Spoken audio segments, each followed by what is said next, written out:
Hello नमस्कार विद्यार्थी मित्रों, अपनी यूट्यूब चैनल गुजरात जीके गुरु पर हूँ पंकज कणजरिया तमारुं हार्दिक स्वागत करूँ छूं। मित्रों, आज आपणे आ विडियोनी अंदर मोस्ट आईएमपी कही शकाय तेवा कॉम्प्यूटरना क्वेश्चनों आपणे अभ्यास करीशुं, जे तमने आवनारी बिन सचिवालय क्लार्क, सीनियर क्लार्क, मददनीश आदिजाति विकास अधिकारी, पीजीवीसीएल, डीजीवीसीएल जेवी तमाम परीक्षाओनी अंदर आ कॉम्प्यूटरना क्वेश्चन छे तमने खूब ज उपयोगी बनी रहेशे। तो विडियोने शरू करता पहला अपनी यूट्यूब चैनल गुजरात जीके गुरु ने हजी सुधी सब्सक्राइब न करी हो तो सब्सक्राइब करी लो तथा बाजूना बेल आइकन पर क्लिक करी दो, जेथी करीने तमने नवा विडियो झड़पथी मळता रहे। तथा विडियोने शरू करता पहला लाइक करी दो, तमारा मित्रों जोड़े शेर करी दो।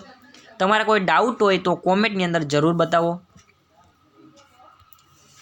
तो चालो मित्रों स्टार्ट करिए क्वेश्चन के वेनનું પૂરું નામ શું છે? WAN વેનનું પૂરું નામ શું છે? तो मित्रों याद रखो, वेनનું પૂરું નામ છે वाइड एरिया नेटवर्क। શું છે? Wide area network. टोटल 3 प्रकारना नेटवर्क होय છે, वेन, LAN and MAN. Okay, wide area network, local area network and metropolitan area network. Okay, आ टोटल 3 प्रकारना नेटवर्क जोवा मळे छे। त्यारबाद बीजो क्वेश्चन है, एक्सेल में रो नी हाइट केटली होय छे? तो मित्रों याद रखो, एक्सेल नी अंदर जे रो होय छे बे आडी लाइन होय छे, आम अलग अलग। तो जी आ बे रो होय छे एनी हाइट होय छे आ बने रो वच्चेनी 12.75 जेटली हाइट होय छे। કેટલી 12.75। અને રો અને કોલમ જ્યાં ભેગા થાય તો આ એક ખાનું બન્યું, એને સેલ કહેવામાં આવે છે। શું કહેવામાં છે? સેલ કહેવામાં। આ ખાનાને સેલ કહેવામાં આવે છે। ત્યારબાદ છે 1024 બિટ્સ એટલે કેટલા થાય? 1024 બિટ્સ એટલે કેટલા થાય? તો કે 1 KB, MB, TB।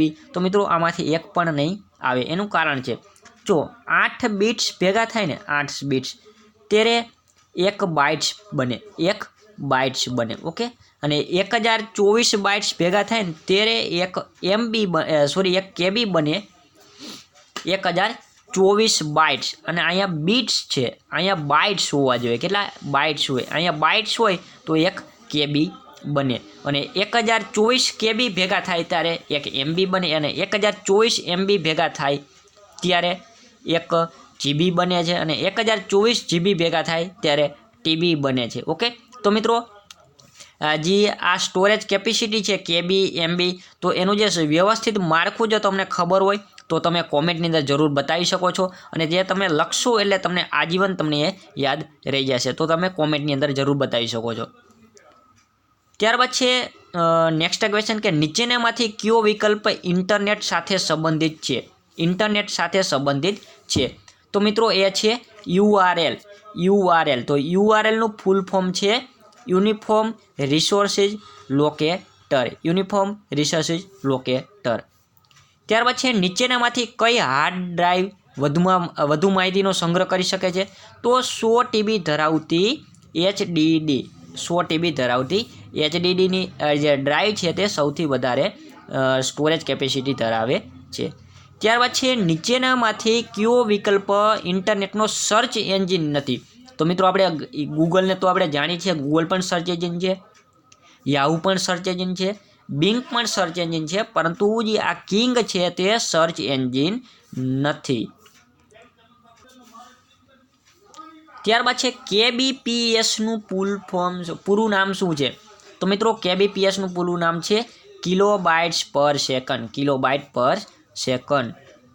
ત્યારબાદ છે CC નું પૂરું નામ। ઈમેલની અંદર આપણે જે CC નો અર્થ શું થાય છે? તો મિત્રો CC નો અર્થ થાય છે કાર્બન કોપી। શું થાય છે? Carbon copy. ઓકે, અને બીજું એક આવે છે BCC। તો એનું નામ થાય છે બ્લાઇન્ડ કાર્બન કોપી। શું? Blind carbon copy.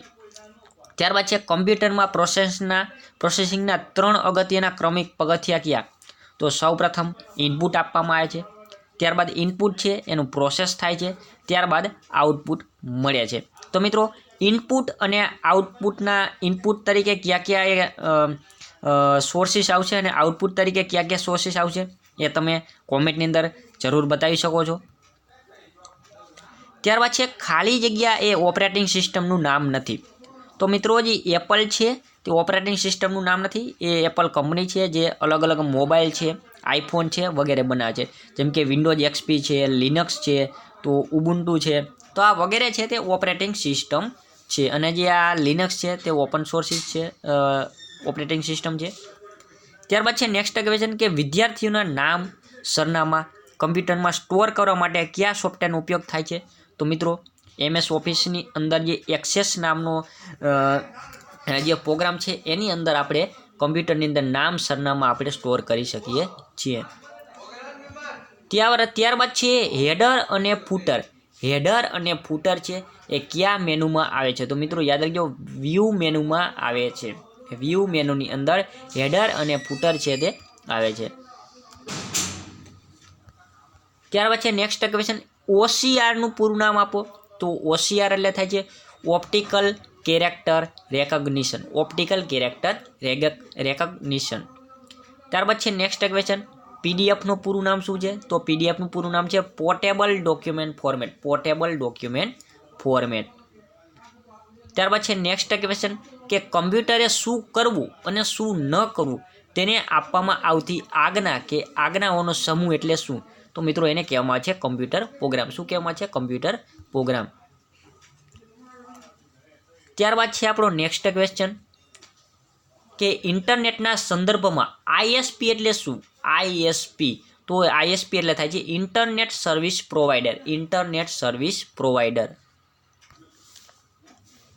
ત્યારબાદ છે નેક્સ્ટ ક્વેશ્ચન રેમ કમ્પ્યુટર માટે વપરાતા શબ્દનું પૂરું નામ શું છે? સાવ ઇઝી છે, રેમ રેન્ડમ એક્સેસ મેમરી. ત્યારબાદ છે રોમ આવે છે read only memory. Okay, read only memory અને રેમ રેન્ડમ એક્સેસ મેમરી. ત્યારબાદ છે ભારત સરકારના નીચેના પૈકી કયા ખાતાએ રૂરલ ICT પ્રોજેક્ટ મૂક્યો છે? તો જે પોસ્ટ ખાતું છે, પોસ્ટ ડિપાર્ટમેન્ટ, તેને રૂરલ ICTનો આખો પ્રોગ્રામ છે તે અમલમાં મૂકેલો છે. ત્યારબાદ છે 1 બાઇટ એટલે શું? આપણે આગળ જોઈ ગયા છે. 1 બાઇટ એટલે 8 bits. 1 bytes. Okay, BYTES. 1 bytes એટલે 8 બિટ્સ થાય છે. અને 4 બિટ્સ ત્યારે એક નિબલ થાય. હું 4 બિટ્સ એક નિબલ થાય છે. ત્યારબાદ છે અનુપમ શ્રેણીનું સૌથી મોટું અને ઝડપી સુપર કોમ્પ્યુટર અનુપમ MI ખાલજી કે દ્વારા વિકસાવવામાં આવ્યું છે. તો એ છે Bhabha automatic research centre. Okay, BARC દ્વારા. ત્યારબાદ છે નેક્સ્ટ ક્વેશ્ચન કે દેશમાં જ્ઞાન ક્રાંતિ લાવવાના લક્ષ્ય સાથે પ્રબુદ્ધ સમાજની રચના માટેની માહિતી અને સંદેશા વ્યવહારમાં પ્રૌદ્યોગિકી એટલે કે ICTનું માળખું પૂરું પાડનાર ભારતમાં કઈ IT પરિયોજના છે? તો એ છે નેશનલ નોલેજ નેટવર્ક. કઈ? National knowledge network. ત્યારબાદ છે નેક્સ્ટ ક્વેશ્ચન કે GUI નું આખું નામ શું છે? GUI તો graphical user interface. Graphical user interface. ત્યારબાદ છે ગુજરાત સરકારની E-ગવર્નન્સની કઈ પહેલ ગામડામાં જમીન દસ્તાવેજોની સહેલાઈથી અને સુરક્ષિત રીતે ઉપલબ્ધિ અને નિભાવવાનું લક્ષ્યાંક રાખેલ છે? તો એ છે ઈ-ધરા. ત્યારબાદ છે વર્લ્ડ વાઇડ વેબનો આવિષ્કાર કોને કર્યો? મતલબ કે WW છે એની શોધ કોણે કરી? તો એ છે ટીમ બર્નર્સ-લી. ટીમ બર્નર્સ-લી છે એને WW નો આવિષ્કાર કર્યો છે. ત્યારબાદ છે માઉસ કયા પ્રકારનું ડિવાઇસ છે? તો માઉસ છે તે ઇનપુટ પ્રકારનું ડિવાઇસ છે. કેવા? ઇનપુટ પ્રકારનું ડિવાઇસ છે. ત્યારબાદ છે ભારત. નેક્સ્ટ ક્વેશ્ચન છે બહુ મોટો છે. ભારત સરકારના ડિજિટલ ઇન્ડિયા કાર્યક્રમ અંતર્ગત ભારત સરકારના ડિજિટલ ઇન્ડિયા કાર્યક્રમ અંતર્ગતની એક ચાવીરૂપ પહેલ ડિજીલોકર વિશે નીચેના પૈકી શું સાચું નથી? તો મિત્રો યાદ રાખજો, જે ભારતીય નાગરિકો છે તે ડિજીલોકર એકાઉન્ટ માટે સાઇનઅપ કરે તેને આગવી ક્લાઉડ સ્ટોરેજ સ્પેસ મળે છે. તેને આધાર નંબર સાથે સંકળાયેલી હોય છે. મતલબ કે ડિજીલોકર છે એના દ્વારા જે સાઇનઅપ કરે એટલે તેમને આઈ થિંક 1 GB સુધીની સ્ટોરેજ કેપેસિટી ફ્રીમાં મળે છે. ઓકે, ત્યારબાદ છે બીજું છે કે એને મુખ્ય આશય ભૌતિક દસ્તાવેજો છે એનો વપરાશ દૂર કરી ડિજિટલ દસ્તાવેજો ગમે તે સમયે ગમે તે જગ્યાએ ઉપલબ્ધ કરાવી તેને ઓનલાઈન તેને સ્ટોર કરી શકે છે.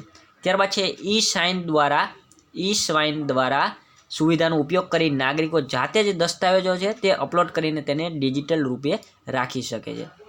ત્યારબાદ જે આમાં ખોટું આ છે કે ડિજિટલ લોગોનું સૂત્ર છે my documents any time anywhere. Okay, તો આ સૂત્ર છે તે ખોટું છે. તો તમારે ડિજીલોકરનું સાચું સૂત્ર છે તે તમારે કોમેન્ટની અંદર જરૂર બતાવવાનું છે. ત્યારબાદ છે ઇન્ટરનેટનું પૂરું નામ શું છે? તો મિત્રો ઇન્ટરનેટનું પૂરું નામ છે ઇન્ટરકનેક્ટેડ નેટવર્ક. ત્યારબાદ છે ભારત સરકારની કઈ પહેલ દેશમાં તમામ 2,50,000 ગ્રામ પંચાયતોને આઈટી કનેક્ટિવિટી પૂરી પાડવાનું લક્ષ્યાંક રાખે છે?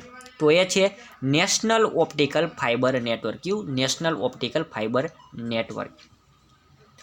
ત્યારબાદ આપણો નેક્સ્ટ ક્વેશ્ચન છે કે કોમ્પ્યુટરમાં સંગ્રહિત ડેટાના સંદર્ભમાં બાઇટ એટલે શું? મિત્રો આપણે અવારનવાર આ બાઇટ બીટ્સ આપણે જોઈ ગયા.